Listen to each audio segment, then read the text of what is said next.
জীবনে নাকি টাকা দিয়ে সব কিছু কেনা যায় না, কিন্তু আমি কি বলি বলো তো, সব কিছু কেনা যায়। ভালো পোশাক না থাকলে পোশাক কেনা যায়, ঘরে খাওয়ার না থাকলে খাওয়ার কেনা যায়, মাথার উপর ছাদ না থাকলে সেটাও কেনা যায়। হ্যাঁ, শুধু কেনা যায় না সুখ আর শান্তি, বাকি কিন্তু টাকা দিয়ে সবই কেনা যায়।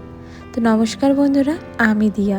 আমার একটি নতুন ব্লগ ভিডিওতে তোমাদের সবাইকে জানাই অনেক অনেক স্বাগত। আজ হলো বৃহস্পতিবার। আজকের ভিডিওটা এখান থেকে শুরু করছি।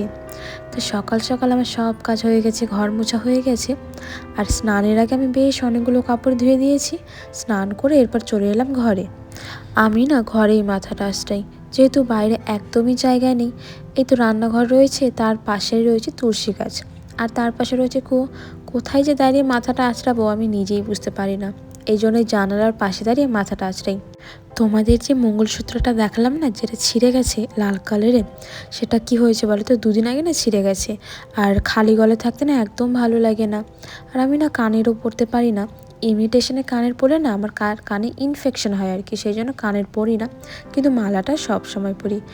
আর আমার কাছে এরকম একটাই মঙ্গলসূত্র আছে যেটা সবসময় পরা যায় একদম নর্মালের মধ্যে। এখন সেটা না আমি সুতো দিয়ে আর কি সেলাই করার চেষ্টা করছি।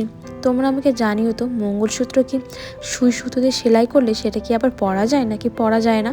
তো যাই হোক, স্নান করার আগে যে কাপড়গুলো ধুয়েছিলাম সবগুলো আমি মেলে দিলাম। এখন তো বেশি একটা সময় হয়নি, ঘড়িতে বাজে 10টা।